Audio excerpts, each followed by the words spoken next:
Selamat datang kembali di alur cerita Battle Through the Heavens. Setelah pulih dari perpisahan yang menyakitkan, Xiao Yan kini memiliki tekad baru. Ia harus menjadi lebih kuat, dan petualangan itu membawanya ke kota batu hitam dan ke sebuah ujian yang akan mengubah takdirnya. Sebelum lanjut ke alur ceritanya, subscribe dan aktifkan notifikasinya, tinggalkan jejak dengan komen videonya. Jangan cuma bengong gak jelas. Langsung saja kita lanjut ke ceritanya.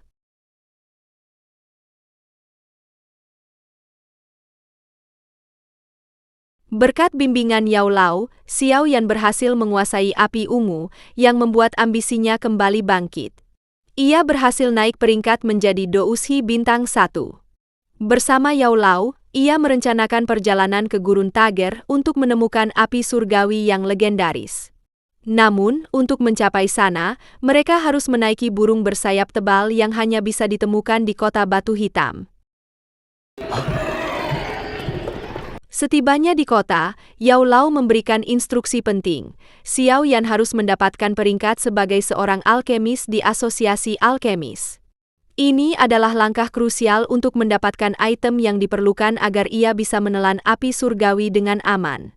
Yao Lao menjelaskan ada 3 item penting: pil esensi teratai darah untuk melindungi tubuh, mata air dingin roh es untuk menjaga bagian dalam tubuh tetap aman, dan jiwa penerimaan yang sudah dimiliki Yao Lao. Xiao Yan hanya perlu mencari 2 item pertama. Xiao Yan mendatangi Asosiasi Alkemis dan awalnya disambut dengan keraguan karena ia tidak memiliki surat rekomendasi. Namun, ia membuktikan dirinya sebagai alkemis dengan menciptakan api padat yang terkompresi. Hal ini membuat para master terkesan dan mengizinkannya mengikuti ujian. Ia mengikuti ujian bersama 2 wanita muda, Sue Mei dan Lin Fei. Xiao Yan berhasil menyelesaikan ujian pertama dengan meracik pil bermutu tinggi, dan yang lebih mengejutkan lagi, ia meminta untuk langsung mengambil ujian alkemis tingkat kedua. Dalam ujian tingkat kedua, ia ditantang untuk meracik pil tingkat tinggi level 2.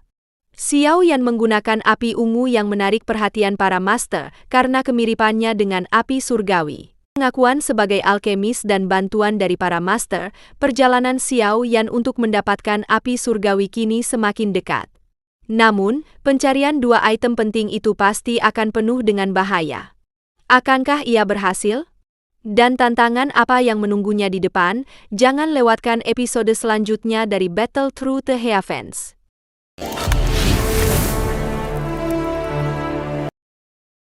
Bernama Gute, yang dikenal menyimpan barang-barang paling langka di benua Douki.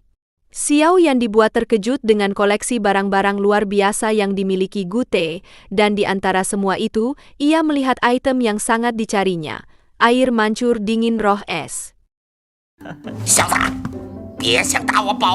Gute awalnya enggan berdagang, karena ia tidak mau melepaskan koleksi berharganya. Namun, Xiao Yan tidak menyerah. Ia berhasil meyakinkan Gute dengan menawarkan sebuah esensi kelahiran singa kecubung, sebuah item langka yang didapatkan dari petualangannya. Setelah negosiasi yang menegangkan dan penuh intrik, Gute akhirnya setuju untuk menukar esensi tersebut dengan air mancur dingin roh es. Setelah berhasil mendapatkan item yang sangat penting itu, Xiao Yan bersiap untuk meninggalkan kota batu hitam. Ia pun mendapat kejutan lain. Tuan Ao Tuo dan Guru Fulan Ke memberitahunya bahwa sebagai seorang alkemis, ia berhak mendapatkan layanan transportasi khusus secara gratis.